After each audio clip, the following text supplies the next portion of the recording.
Hello everyone, मैं हूं सुष्मिता त्रिपाठी और मैं आप सभी का स्वागत करती हूं बैंकिंग वाला ऑफिशियल यूट्यूब चैनल पर। चलो, कल हमने पढ़ा था आरबीआई के बारे में। हमने पढ़ा था आरबीआई क्या है, इसका रोल क्या है, क्यों बनाया गया, बहुत कुछ हमने पढ़ा था। मैंने एक बहुत इंपॉर्टेंट बात आपसे बताई थी उसमें कि आरबीआई का काम होता है करेंसी को इशू करना, नोट्स को प्रिंट करना। ठीक है, अब एक बात जरा सोचो, अगर आरबीआई के पास ये अथॉरिटी है कि वो नोट्स प्रिंट कर सकती है, वो करेंसी इशू कर सकती है, तो हमारे देश में सभी को नोट्स दे दे, सभी को अमीर बना दे। ऐसा हो सकता है ना, कि अगर यार जब ये नोट्स प्रिंट कर ही सकती है, करेंसी इशू कर ही सकती है, क्यों ना खूब सारा नोट प्रिंट कर ले और वो सभी को दे दे कि भाई तुम भी ले जाओ, तुम भी ले जाओ, तुम भी ले जाओ, सबके पास पैसे हैं। सपोज करो एक आ गई हमारे वहां पर गरीबी मिटाओ योजना। ठीक है, कौन सी मिटाओ? गरीबी मिटाओ योजना। ये आ गई एक योजना। ठीक है, गरीबी मिटाओ योजना के अंदर सभी फैमिलीज को, लो मिडिल इनकम, बीपीएल, सभी फैमिलीज को 20 लाख रुपए दे दिए गए। 20 लाख से ज्यादा कर देते हैं, चलो 30 लाख और ऐड कर दो। हर एक घर को 50 लाख रुपए दे दिए गए। अब जितने भी लोग हैं, जो लोग रोड पे रह रहे हैं, जो बीपीएल है, कोई भी है, उनको जाके 50 लाख दे दिया। आरबीआई का काम है ना प्रिंट करना, प्रिंट कर करके पकड़ा दी, तुम भी ले जाओ, तुम भी ले जाओ, तुम भी ले जाओ, सब ले जाओ, सब के सब आज से अमीर। मजा आ गई यार, सबके पास 50 लाख है। अब सोचो ना, क्या कहें कि गरीबी गरीबी खत्म, गरीबी मिट गई, खत्म हो गई। लेकिन इससे एक प्रॉब्लम देखने को मिल सकती है। क्या प्रॉब्लम? ध्यान दो जरा। 50 लाख तो यार सबको दे दिया, हाँ भाई तुम भी लो, तुम भी लो, तुम भी लो, सब ले लिए। ठीक है, अब मैं बैठी हुई थी कल तक, मैं सोच रही थी यार वो वाली ड्रेस देखी थी कितनी खूबसूरत है, यार वो मैंने देखा था कितना खूबसूरत था, ऐसे मैं बड़ा सोच रही थी, दिमाग लगा रही थी यार काश मेरे पास होता। अब मेरे हाथ में 50 लाख है, अरे यार ठीक है यार, अब तो मैं खरीदूंगी, कौन रोक रहा है, इतने पैसे हैं क्या करूंगी यार, अमीर है, आज से अपन अमीर है ना। मेरी तरह तमाम लोग हैं, सबके पास पैसे, सबके पास अमीरी है, और जो चाहो वो खरीदो, जो चाहो वो खाओ, है ना। तो कल तक जब आप डोमिनोज में जाते थे या कहीं मान लो कोई अच्छे होटल में गए, एक एग्जांपल मैं ले रही हूँ डोमिनोज का यहाँ पर, कल जब आप जा रहे हो डोमिनोज में, तो आपने देखा यहाँ पर कुछ लोग बैठे हुए हैं इनकी सिटिंग एरिया में। ठीक है, ये हो गए, ये हो गए, ये हो गए, ये हो गए, ये हो गए, ऐसे सब लोग बैठे हुए हैं इनकी सिटिंग एरिया में। और कोई सोच रहा है कि यार, अरे कोई कहेगा अरे इतना महंगा मत करो, ये वाला पिज्जा करो, ये क्या जरूरत है, चीज बस्ती खाओगे कोलेस्ट्रॉल बढ़ेगा, ये वाला खाओ, ऐसे होगा ना, कोलेस्ट्रॉल भी कम होगा, खर्च भी कम होगा, सब होगा। लेकिन ये तो कल तक का था। अब जब तुम आज जा रहे हो ना, तो ये सब के सब जो हैं, चीज बर्स्ट बर्स्ट बर्स्ट, इतना चीज हो गया कि बह गया चीज, चीज ही खाए पड़े हैं। और ये जो आपको इतने लोग दिख रहे थे ना, हर जगह आपको जगह जगह कोई ना कोई दिख रहा है, खड़े होने की जगह नहीं है।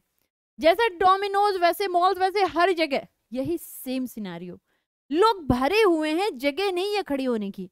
करें तो क्या करें, क्यों, सबके पास पैसे हैं। अब जब हर जगह इतने लोग आ रहे हैं, हर जगह क्या हो रहा है, डिमांड बढ़ रहा है।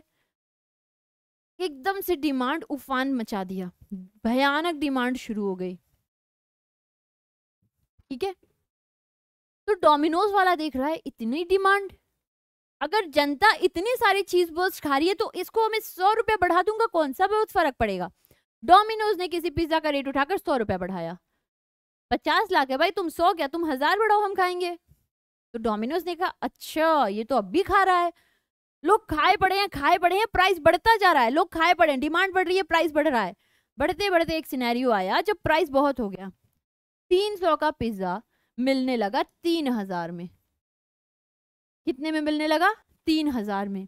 यानी महंगाई सीधा कितनी हो गई? 300 इंटू 10, 10 टाइम्स बढ़ गई, 3000 होकर के आ गई।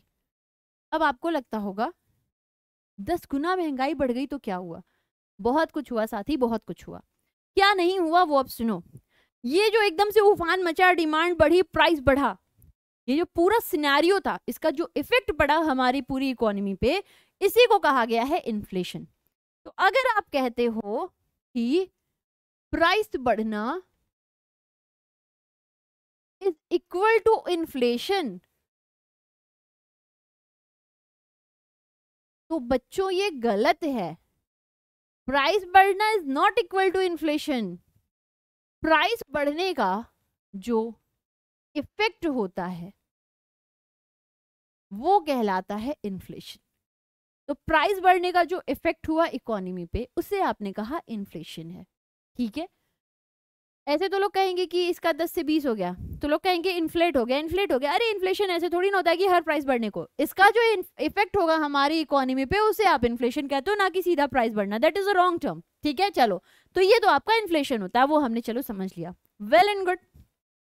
अब ये होता क्यों और इसका नुकसान क्या होगा? इससे होने के बहुत सारे रीजंस हैं, कैसे कैसे इकोनॉमी में प्राइस बढ़ सकता है। तो अगर हम लोग एक एक करके स्टेप आउट करते चले और देखें किस किस रीजन से बढ़ सकता है, तो ध्यान देना जरा सभी। देखो,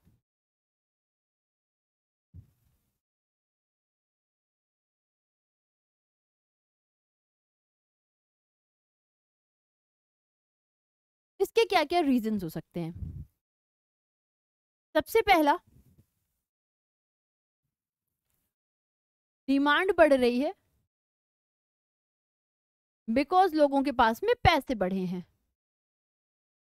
ठीक है, किसी भी कारणवश लोगों के पास भी पैसे बढ़े, डिमांड बढ़ी, जिसकी वजह से एकदम से रेट बढ़ना शुरू हो गया। जब ऐसा सिनेरियो होता है कि डिमांड बढ़ने की वजह से पैसे बढ़ने की वजह से डिमांड बढ़ रही है, तो इसे हम एक शब्द में कहते हैं डिमांड पुल इन्फ्लेशन। डिमांड को अपनी तरफ से पुल किया जा रहा है। भाई ठीक है, मेरी सैलरी आई, आज तो मैं डिमांड करूंगी, तो ये डिमांड पुल कर रही हूँ, है ना? ये डिमांड पुल वाला सिनेरियो बनता है। क्या क्या रीजन हो सकते हैं? एक हो सकता है भाई सरकार खुश हो गई, टैक्स कम कर दी, चलो अम्मी सैलरी में जो है 30% कट रहा है, और सरकार ने कहा 5% कटेगा, यस अब तो 5% कट रहा है, 25% हमारा और खर्च होगा। ये रीजन हो सकता है। दूसरा, बैंक और आरबीआई खुश है, धड़ाधड़ आपके ऊपर पैसे फेंक रही है, पैसे की बौछार, पैसे की बौछार, हर तरफ से आपके ऊपर पैसे की बौछार, हो गई बौछार, चलो ये भी एक रीजन हो सकता है। तो ऐसे बहुत सारे सिनेरियोज होते हैं कि लोगों के पास पैसे बढ़ते हैं, डिमांड बढ़ती है, इसको अपन लोग कहते हैं डिमांड पुल इन्फ्लेशन। क्या कहते हैं? Demand pull inflation. ठीक है, नेक्स्ट एक सिनेरियो समझिएगा। एक सिनेरियो हो सकता है, रीजंस क्या आप लोग कह सकते हो, ये भी टाइप ऑफ इन्फ्लेशन ही होते हैं। रीजंस क्या मैं कहूंगी, टाइप ऑफ इन्फ्लेशन भी आप कह लो। यहाँ पर एक सिनेरियो आप जरा समझिएगा, इसे हम कहते हैं जब जैसे रशिया यूक्रेन वॉर हुआ, वीट का प्राइस बहुत बढ़ गया। ठीक है, तो अभी क्या हुआ, रशिया यूक्रेन वॉर हुआ। ठीक है, वार होने की वजह से वीट का, कुछ और भी कमोडिटीज का सप्लाई बहुत इफेक्ट हुआ। इसका सप्लाई बिल्कुल डाउन हो गया, बहुत कम हो गया। सप्लाई कम हो गया लेकिन डिमांड बढ़ती जा रही है। सप्लाई कम हो गया लेकिन डिमांड अब भी क्या होती जा रही है, उफान पे है, बढ़ती ही जा रही है। तो ये क्या होता है ना, ये एक ऐसा सिनेरियो होता है जब डिमांड बहुत है, सप्लाई कम है। इसके बहुत सारे रीजंस हो सकते हैं। हो सकता है कोई नेचुरल डिजास्टर हो, या हो सकता है ये वार का सिचुएशन हो। ठीक है, हो सकता है उस पर्टिकुलर चीज की खेती ना हुई हो, बहुत सारे ऐसे रीजंस हो सकते हैं, मैन्युफैक्चरिंग खेती ना हुई हो। तो इस सिचुएशन को आप कहोगे कॉस्ट पुश इन्फ्लेशन। ठीक है, तो ये आपका हो जाएगा कॉस्ट पुश इन्फ्लेशन। जब भी कॉस्ट को क्या किया जाता है, पुश किया जाता है। कॉस्ट आपके ऊपर कौन पुश करेगा, मैन्युफैक्चरर। तो ये जनरली मैन्युफैक्चरर की साइड से होता है। ठीक है, तो एक ये भी सिनेरियो हो गया। अब हम लोग जरा अपनी एक नेक्स्ट सिनेरियो पे चलते हैं। मान लो कभी कभी क्या होता है, किसी चीज के पास, लोगों के पास में किसी चीज का बहुत सारा जमावटा होता है, बहुत कुछ रखा हुआ है, लेकिन मार्केट में दिखाया जाएगा खत्म हो गया है, नहीं है। जब मैं ये दिखाऊंगी तो ज्यादा लोग उसकी डिमांड कर रहे हैं। ठीक है, अब एक ऐसा व्यक्ति को जब कहेगा भाई देखो वो तुम 30 में दे रहे हो ना, अगर तुम एक हमको दे दो हम तुमको 40 दे देंगे, दूसरा कहेगा हम तुमको 50 दे देंगे। ऐसे करते करते वो जो 30 का सामान था, क्योंकि मार्केट में कमी हो गई, लोगों का लालच नहीं, डिमांड आज भी बरकरार है, तो उसके लिए ज्यादा पैसे देने को तैयार है। तो ये सिचुएशन होर्डिंग वाली होती है। कौन सी सिचुएशन होगी, होर्डिंग वाली होती है। तो एक क्या किया जाता है, अक्सर आप लोग देखोगे होर्डिंग वाली सिचुएशन आ जाती है। तो कभी कभी इसकी, ये टाइप ऑफ इन्फ्लेशन नहीं होगा, मैं आपको बता रही हूँ क्या क्या रीजन हो सकते हैं। ठीक है, ये होर्डिंग वाली होती है। तो आप लोग कह सकते हो ये रीजन है। इस टाइप के इन्फ्लेशन को डिमांड कहते हैं। जब मार्केट में डिमांड बढ़ती है, जब कॉस्ट बढ़ जाता है मैन्युफैक्चरर की तरफ से, तो वो एक अलग रीजन होता है, और इस टाइप के इन्फ्लेशन को कॉस्ट पुश कहते हैं। एक रीजन होता है होर्डिंग की वजह से बढ़ रहा है, कि लोगों ने होर्ड करके रख लिया है और मार्केट में लोग उसकी ज्यादा प्राइस देने को तैयार हैं। ठीक है, तो ये आपका होर्डिंग रीजन हो जाता है। तो ये तो हो गए हमारे अलग अलग तरीके के इन्फ्लेशन जो मार्केट में अक्सर देखने को मिलते हैं। ठीक है, अब बात आती है अगली कि इन्फ्लेशन किस किस चरण में बढ़ता है। ठीक है, यानी जो इन्फ्लेशन है वो कैसे कैसे धीमे धीमे करके बढ़ता रहता है। तो ये जरा आप लोग ध्यान दीजिएगा। पूरी अगर आप एक साइकिल देखो, आप अक्सर सुनते होंगे रिसेशन आने वाला है, डिप्रेशन आ रहा है, ऐसे कई टर्म्स हम अक्सर सुनते रहते हैं, है ना। तो ये टर्म्स क्या होते हैं? रीफ्लेशन, डिप्रेशन, डेप्रिशिएशन मुझे याद आ रहा है, इन्फ्लेशन, रिसेशन, स्टैगफ्लेशन, ये सब क्या है इसको समझते हैं। लेकिन उसके पहले एक बात समझना कि इन्फ्लेशन कैसे धीमे धीमे बढ़ता है। ठीक है, तो देखो,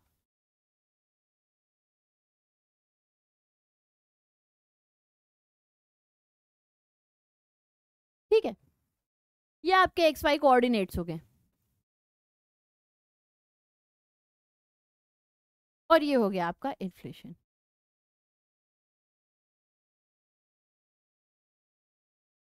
ठीक है, ये इस तरीके से बढ़ता हुआ आपको कुछ ग्राफ सा दिख रहा है। ठीक है, तो जब भी कोई भी इन्फ्लेशन है, इन्फ्लेशन अगर मान लो जैसे महंगाई है, अब सपोज करिएगा 300 रुपए का पिज्जा था, अगर ये 306 का होता तो शायद इतना फर्क ना होता हमें। ठीक है, चलो मैं 100 रुपए से समझाती हूँ, मेरे लिए आसान होता है। ठीक है, तो देखिएगा 100 रुपए का सामान है, ये अगर 102 का हो रहा है तो मुझे इस बात से बहुत कोई फर्क नहीं पड़ेगी। मैं मजे मजे में कह दूंगी, अरे भैया 2 रुपए बढ़ा दिए, क्यों भैया क्या चल रहा है, 2 रुपए बढ़ाओगे, हम गरीबों पे ऐसे बोल करोगे, हमारे साथ ऐसे करो, ये सब बोल के आ जाऊंगी मजे मजे में, है ना। क्योंकि वो 2% बढ़ा है, ज्यादा बढ़ा नहीं है, तो मुझे बहुत इफेक्ट नहीं किया। हो सकता है किसी को किया हो, लेकिन ज्यादातर लोगों को ऐसे कोई इफेक्ट नहीं करेगा। तो जो भी आपकी इन्फ्लेशन है, अगर वो बहुत ही कम रेंज में बढ़ी है, कह सकते हो कि 1 से 2 से 3% कुछ बढ़ रही है, तो कहोगे ये रिंग रिंग के बढ़ रहा है यार, ऐसा कोई नहीं बढ़ा है। इस पर्टिकुलर चीज को हम लोग कहेंगे, एक सेकेंड, हाँ,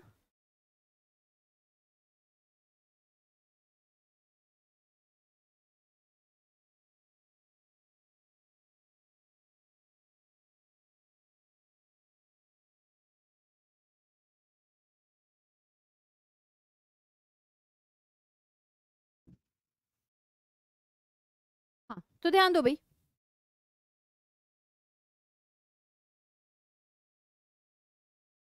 ठीक है, तो मैं आपसे क्या कह रही थी, जब ये चीज थोड़ी थोड़ी करके बढ़ रही है, बहुत ज्यादा फर्क नहीं पड़ रहा, ये देखो इस रेंज को। ठीक है, तो ये बहुत ज्यादा नहीं है, मान लो ये 5-10 कुछ है ऐसे, ये बढ़ा जो है आपका हार्डली 2 से 3% में बढ़ा है। तो जब इस रेंज में बढ़ता है, बहुत ज्यादा नहीं बढ़ता है, कह लो आप लोग 1 से 3% के लगभग, इससे हम कहते हैं कि यार ये तो रेंग रेंग कर चल रहा है। और ये मैंने किस टाइप की इन्फ्लेशन कही, ये मैंने कहा ये गैलोपिंग है। क्या है ये? गैलोपिंग इन्फ्लेशन है। ठीक है, चलो ये तो हमारा गैलोपिंग हो गया। अब नेक्स्ट बात करते हैं। ठीक है, अभी ये 102 का था, मैं मार्केट में गई, मुझे 102 बताया गया, मैंने कहा अरे भैया 2 रुपए और बढ़ा दोगे, ऐसे करोगे हम गरीबों के साथ, ऐसे ऐसे मैंने कहा, आ गई। ठीक है, अगर ये 102 ना हो करके 105 होता तो मैं सुनती, मैं कहती 105, कल तो 100 रुपए का था, 5 रुपए बढ़ा दिया आपने। ठीक है, मेरे एक्सप्रेशन से ही 1000 सवाल खड़े हो गए कि एकदम से 5 रुपए कैसे बढ़ गए। 5% उसमें देखने को बढ़ोतरी मिली है। मैं बहुत छोटे से एग्जाम्पल से आपको समझा रही हूँ ताकि आप समझ सको। 5% जो है बढ़ गया, चलो ठीक है, बढ़िया, 5% बढ़ गया तो आप लोग कह सकते हो बहुत ज्यादा इफेक्ट नहीं पड़ा। ठीक है, नॉर्मल लोग अब भी इसे पे कर ले रहे हैं। हाँ, जो बहुत ही गरीब हैं उन्हें कुछ हद तक इफेक्ट इसका पड़ेगा। ठीक है, तो वहां पे एक प्रॉब्लम देखने को मिल सकता है। तो ये एक ऐसा सिनेरियो है जब जो महंगाई है वो आपकी लगभग 2 से कह लो 10% तक जो बढ़ती है। ठीक है, जो 2 से 10% तक बढ़ती है, इस सिनेरियो को हम कहते हैं कि ये कौन से टाइप का इन्फ्लेशन है, ये हो जाएगा आपका ट्रॉटिंग इन्फ्लेशन। क्या हो जाएगा दोस्तों? ट्रॉटिंग। अब ट्रॉटिंग में आपके 2 स्टेप्स होते हैं, एक होता है रनिंग और एक होता है वॉकिंग। ठीक है, तो अभी तक रेंग रहा था, अब चलने लगा है। ठीक है, सॉरी, एक वॉकिंग होगा उसके बाद रनिंग होगा। अभी तक ऐसे रेंग रहा था, अब थोड़ा वो चल रहा है। रफ्तार देखो, यहाँ तक धीमे धीमे बढ़ रहा है, लेकिन यहाँ से थोड़ा सा तेजी से बढ़ा है ना, ये वाला पोर्शन। तो ये वो टाइम होता है जब महंगाई जो भी थी वो हल्की हल्की हल्की तेजी पकड़ रही है। ठीक है, थोड़ा सा प्रॉब्लम वाला टाइम है, क्योंकि भाई ये चल रहा था, सॉरी ये 3% था, या आप लोग कहोगे 4 से 10%। तो ये ऐसा सिनेरियो है जो अब थोड़ा थोड़ा ज्यादा बढ़ना शुरू कर दिया है। ठीक है, वॉकिंग में आप कह सकते हो कि जब आपकी महंगाई बढ़ रही है कुछ 4 से 7% या 4 से 6%। रनिंग में कहोगे 6 से 10% बढ़ गई, ये रनिंग को आ गई। ठीक है, चलो ठीक है भाई, ये इतना बढ़ना शुरू हो गई, धीमे धीमे और बढ़ रही है, चलो वेल एंड गुड। अगर आप जाते हो और 100 रुपए की जगह सीधा आपसे अगले दिन कहता है नहीं नहीं ये 100 का नहीं, ये आज से 115 का हो गया, तो जो 100 का था वो अगर एकदम से 115 का हो जाएगा, वो मुझे ज्यादा इफेक्ट करेगा। मैं बोलूंगी सीधा इतना बढ़ गया, यानी कि वो एकदम से महंगाई और ज्यादा बढ़ चुकी है, उसका इफेक्ट अब मैं देख रही हूँ। हमारे जैसे और भी तमाम लोग हैं, तो 100 की चीज थी, ऐसे बहुत सारी चीज होंगी जिनका दाम जो है थोड़ा थोड़ा और बढ़ा होगा, यानी कि अब महंगाई कुछ और हद तक बढ़नी शुरू हो गई है। मैं आपको 100 रुपए से एग्जांपल दे रही हूँ क्योंकि मेरे लिए आसानी है काउंट करना। ठीक है, तो अभी क्या हुआ है, अभी जो हम लोग यहाँ पर देख रहे हैं चीज सामान थी, वो पहले कुछ कुछ बढ़ रही थी, लेकिन अब एकदम से उसका इफेक्ट और ज्यादा देखने को मिल रहा है। ये आप ग्राफ देखो, है ना। तो जब ये थोड़ी तेजी से बढ़ने लग जाती है, इसे हम लोग कहते हैं कि अब ये क्या कर रही है, अब ये उछल रही है, तो ये गैलोपिंग है। अब ये तो हम देख रहे हैं कि महंगाई हो गई है, लोग मुझे कहते हैं अरे महंगाई हो गई तो हम कमा रहे हैं, हम इतना भर सकते हैं। चलो बहुत अच्छी बात है, आप कमा रहे हो, सब लोग नहीं कमा रहे। और इस तरीके से महंगाई बढ़ना आज आपको अच्छा लग रहा है, कल आपको सोच में डाल देगा, क्योंकि ऐसा क्या है कि महंगाई बढ़ती जा रही है पर वो कंट्रोल नहीं हो रही है। हमें तो लगेगा चलो ठीक है महंगाई बढ़ रही है, हम तो भर रहे हैं, हमारे पास इतना पैसा है, हम भर रहे हैं, लेकिन एकदम से तो नहीं ठीक है ना। अब आप कहोगे 8 आने में मिलता था समोसा, 50 रुपए में मिल रहा है, तो क्या महंगाई नहीं बढ़ी? भाई वो कब मिलता था, मेरे दादाजी छोटे थे तब मुझे बताते थे कि मैं छोटा था या मैं कुछ और बड़ी हो गई थी तब भी होता था, 2 रुपए का समोसा मैं खाती थी। तो वो एक अलग एरा था भाई, 90 के दशक की बात है। तो अब उसका आज से कंपैरिजन नहीं कर सकते, वो इंडेक्सिंग अलग होती है। लेकिन जल्दी जल्दी से ये सारे काम हो रहे हैं तो वो गड़बड़ बात है। इतनी जल्दी ये 15% की महंगाई नहीं एक्सेप्टेबल है। ठीक है, तो एकदम से जब ये तेजी से भागने लगा, इसको आप कहोगे गैलोपिंग। गैलोपिंग एक रेंज होता है जो आप लोग कहोगे लगभग 10 से 20% वाला रेंज आता है। देखो किस तरीके से ग्राफ भाग रहा है यहाँ पर। और जब एक बार ये गैलोप करने लगा है तो सरकार और आरबीआई लगातार स्टेप्स लेते हैं कि ये चीजों का रेट कम हो जाए। ठीक है, अब हर एक चीज का रेट कम होने लगे, अगर नहीं हुआ तो ये पास ऑन कर जाएगा। जैसे ये पास ऑन करेगा, ये इस भव्य रूप को पकड़ेगा जिसे हम नाम देते हैं हाइपर इन्फ्लेशन। क्या नाम देते हैं? Hyper inflation. हाइपर इन्फ्लेशन वो समय होता है जब महंगाई 10 से 100 से 1000% आ जाती है। यानी कि अगर लाख रुपए 1 किलो पनीर मिल रहा है तो मेरे दोस्त वो हाइपर इन्फ्लेशन है, वो बहुत भयानक बात है। ठीक है, तो होता क्या है बेसिकली कि एकदम से महंगाई बढ़ने लगी, हमें लगा कि हमारे पास पैसे हैं, हम तो बहुत सारी चीजों को जो है अब खरीद सकते हैं। ठीक भाई, बहुत तुम्हारे पास पैसे हैं। एक बात जरा सोचो, एक टेंशन की बात आपको सोचनी चाहिए कि इतनी महंगाई बढ़ रही है। ठीक है, ध्यान दो, ऐसी महंगाई बढ़ गई कि 300 रुपए का सामान मुझे 3000 का मिलने लगा, है ना। तो जो मुझे 300 रुपए का सामान मिल रहा था वो मुझे 3000 का मिलने लगा। इसे एक दूसरे भाषा में मैं कन्वर्ट करूं, एक ऐसा काम जिसे 300 लोग कर सकते थे, इसको करने के लिए 3000 लोग लगे। एक ऐसा काम था, कोई भी ऐसा वर्क था जिसे 300 लोग कर सकते थे पर 3000 कर रहे हैं। मजाक चल रही क्या? नहीं, मजाक नहीं चल रही, ऐसा हो गया। तो आप ये कह सकते हो इस वर्क की वैल्यू तो बढ़ गई, लेकिन जो लोग काम कर रहे थे उनकी एफिशिएंसी तो डाउन हो गई। तभी तो इतने की जरूरत पड़ी भाई, 300 तो सफिशिएंट थे, 10 गुना और लाए तब जाके वो काम हुआ तुम्हारा। कितना बड़ा वो काम हो गया कि उसके लिए इतने लोग लग गए। सिमिलरली अगर आप लोग एक पिज्जा का 300 दे रहे थे तो ठीक है, ऐसा क्या हुआ कि जो करेंसी आप पे कर रहे हो, जैसे लोग वहां थे वैसे यहाँ रुपी है, तो 300 में जो काम हो रहा था वो 3000 कर रहा है। यानी पिज्जा की वैल्यू तो बढ़ गई लेकिन रुपए की वैल्यू तो गिर गई। तो रुपया तो मेन है हमारा भाई, करेंसी है, उसकी क्या वैल्यू रही, वो तो इतना डाउन हो गया ना। ये सोचने वाली बात है कि भाई रुपए की वैल्यू क्यों गिर गई, ये तो नहीं सही है। ये सिनेरियो बड़ा खतरनाक है। क्यों खतरनाक है? अगर ऐसे रुपए की वैल्यू गिरती रहेगी तो ये गलत मैसेज पहुंचाएगा इंटरनेशनल मार्केट में भी। जो हमारे वहां निवेश किए तमाम पैसे, वो सोचेंगे भैया इसकी वैल्यू तो डाउनफॉल ही होती जा रही है, महंगाई बढ़ती जा रही है, इसकी तो करेंसी ही गिरती जा रही है, हम यहाँ पे सेफ नहीं है, हम अपने पैसे लेके निकलेंगे। यानी कि जो बड़ी बड़ी, जो हमारे वहां पर बड़ी बड़ी ऐसी कंपनीज हैं, जो भी बड़ी बड़ी कंपनीज हैं फॉरेन वगैरह जो इन्वेस्ट की हुई हैं, अब ये क्या होंगी, अब ये डरेंगी। क्या ये इन्वेस्ट करेंगी? नहीं, तो ये इन्वेस्टमेंट निकालेंगी। ठीक है, धीरे धीरे कंपनीज जहां पे इनके पैसे लगे थे वहां से पैसे निकल रहे हैं, उनकी परफॉर्मेंस हो रही है डाउन। जब कंपनीज की परफॉर्मेंस डाउन होगी, इनका रेवेन्यू कम होगा, तो इसका असर किस पे दिखेगा? इसका असर दिखेगा इसके कर्मचारी पर, इसका असर इसके कर्मचारी पर दिखेगा। पहले उनकी सैलरी घटाई जाएगी, सैलरी घटाई जाएगी, नहीं बात बनी तो इनको बाहर किया जाएगा। भैया हमारा कारोबार नहीं चल रहा है, हमें माफ करो, अभी हम तुम्हें और पैसे देके नहीं रख सकते हैं, तुम 2 महीने के और पैसे ले लो और चले जाओ, क्योंकि हमारी वश की बात नहीं है कि हम तुम्हें और पैसे इससे ज्यादा दे पाए, हमारा रेवेन्यू बड़ा डाउन हो गया, जो भी बहुत सारी कंपनीज की है, शायद आपको पता होगा। तो अब होगा इनका सैलरी डाउन। यहां से हुआ क्या, अब होगी इनकी फायरिंग। अब एक बात सोचो, अब यहां से क्या बढ़ना शुरू हो रहा है? एक ऐसा सिनेरियो है, महंगाई बढ़ रही है, अनएम्प्लॉयमेंट भी बढ़ रहा है। एक ऐसा सिनेरियो हो गया है जहां पर महंगाई भी बढ़ी है ना, इन्फ्लेशन भी बढ़ रहा है और अनएम्प्लॉयमेंट भी बढ़ रहा है। बहुत ही भयानक समय है किसी भी इकोनॉमी का। इसी कॉम्बिनेशन को एक नाम दिया गया है स्टैगफ्लेशन। स्टैगफ्लेशन को कैंसर भी कहा जाता है इकोनॉमी का। इसी से कहा जाता है कि इसको समय पे रोको वरना कैंसर तो क्योर ही नहीं है। ये बड़ा खतरनाक है। ठीक है, चलो अब इन अनएम्प्लॉयमेंट बढ़ रही है, जरा हम लोग उसी ग्राफ को आगे करते हैं।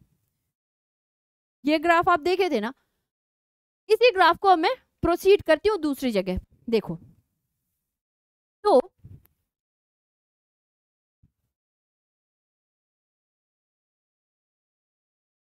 ऐसा कुछ था ना, ऐसे करते हैं हम लोग। अभी ये वाला सिनेरियो देखे थे, हाइपर इन्फ्लेशन था, बहुत ज्यादा महंगाई बढ़ गई थी। मैंने क्या बताया, फिर अब लोगों की जॉब जाने लगी। जब जॉब जाने लगी तो क्या लोगों के पास पैसे हैं, मार्केट में डिमांड करेंगे? अब नहीं कर पाएंगे। अब धीमे धीमे जॉबलेसनेस भी बढ़ रही है। जब जब जॉबलेसनेस बढ़ेगी, जब जब जॉबलेसनेस बढ़ेगी, वैसे वैसे मार्केट में डिमांड कम होगा। ये क्या हमें दिखा रहा है? प्राइस राइज दिखा रहा है, उसी से तो इन्फ्लेशन यहां तक आया है। तो जब डिमांड कम होगा, प्राइस भी क्या होगा? कम होगा। जब तक वो प्राइस, जब तक ये 300 के पिज्जा का जो प्राइस 3000 था, मान लो ये घट के 1000 हुआ, 500 हुआ, ठीक है, तो जब तक ये अपने ओरिजिनल प्राइस पर आ रहा है, ये ग्राफ इस तरीके से आ रही है। इसको हम एक पॉइंट कहते हैं डिसइन्फ्लेशन। क्या कहते हैं? डिसइन्फ्लेशन। ओके, अब ये जो 300 का पिज्जा बना रहा था, जो ओरिजिनल प्राइस थी, अपना सब प्रॉफिट ऑफिट देख के ये बेचारा नहीं कोई खरीद रहा, इतनी जॉबलेसनेस, अब कोई नहीं खरीद रहा, वो समय गया। अब धीमे धीमे ये डिसकंटिन्यू हो रहा है, तो इसकी प्राइस एकदम गिर गई। गिरते गिरते हो सकता है 250 तक कर दे। जैसे ये निगेटिव होगा ना, ये बड़ा खतरनाक सिनेरियो है। ये जो पॉइंट होता है, ये पूरा वाला, इसे हम क्या कहते हैं? इसे हम कहते हैं डिफ्लेशन। क्या कहते हैं? डिफ्लेशन।